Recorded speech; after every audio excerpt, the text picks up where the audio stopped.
This area holds a lot of ancient knowledge still. A lot of it wasn't lost, it's kind of just hidden here. The Yurok word for redwood tree is keith. Spiritually, it was kind of blessed by the Creator as the heart of the Yurok people. It helped a little bird in one story that couldn't travel with his family, and a couple other trees didn't help this little bird, but the redwood tree did. The Creator watched this happen, so the Creator said, "Oh, the Yurok people are going to need your help.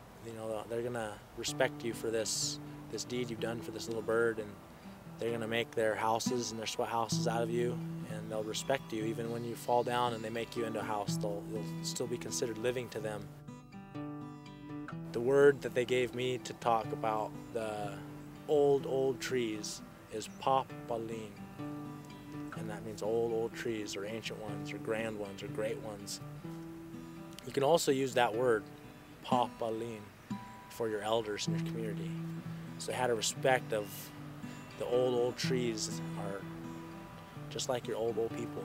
They need to be cared for, need to be respected, and they can give you a lot. They actually give you everything that you need to have a strong community. The redwood forests of Northern California are the traditional home of the Yurok people. They use the redwood trees for shelter, transportation, and spiritual needs. Their main tools were fire and elk antlers.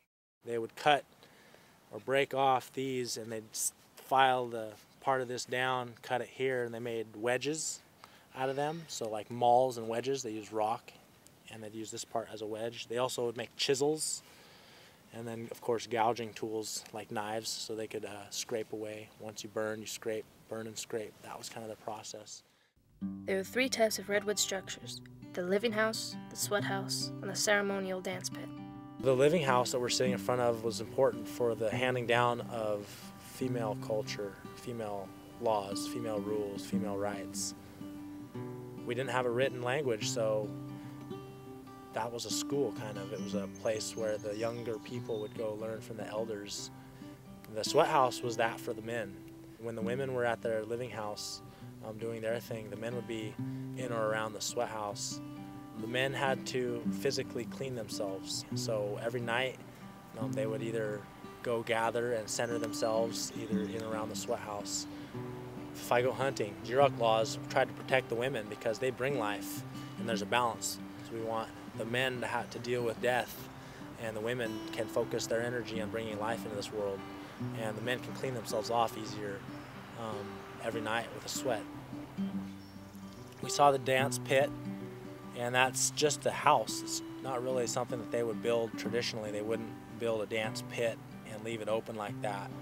Traditionally, it's a house that they would have, and the baby would be living in a house, and if they wanted to have a brush dance for this baby, they would come to that house, take that house apart, hold the ceremony, clean that baby, clean that area with good, pure good love, and then put the house back together, and it'd be clean again, and they'd live in that same house. One of the most distinct features of the wooden structures is the small, round entryway. They'd always use one board for the door. They'd never have a break in the door. It'd be one plank that they'd burn a hole all the way through the right size. And so they would lay it over a hot fire, and it would singe and just burn round, and then they'd scrape it off, and then lay it on the fire again and scrape it off until they had the right size. Small size was specifically adapted for life in the redwood forest.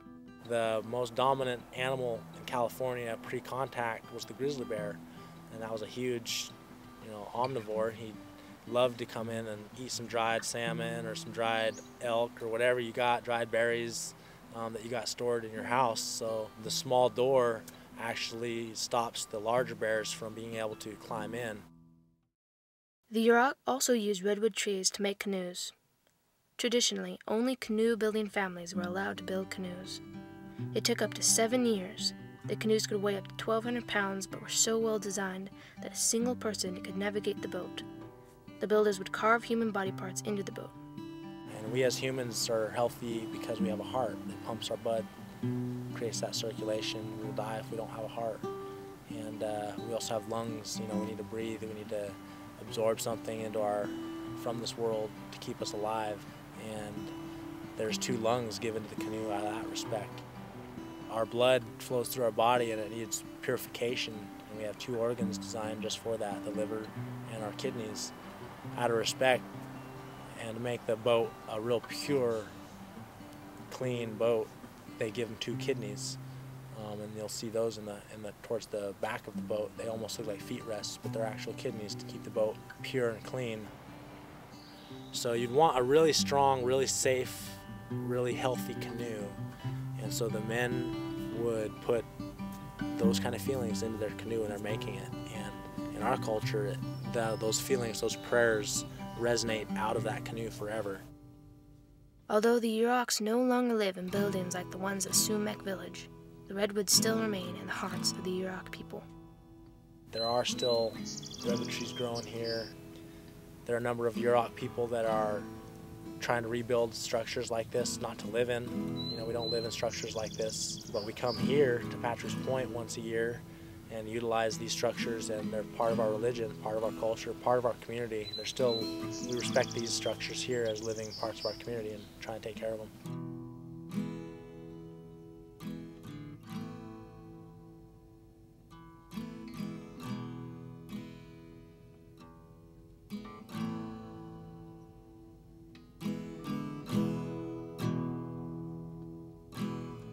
We have high dances, powerful dances that heal the world, a sick world.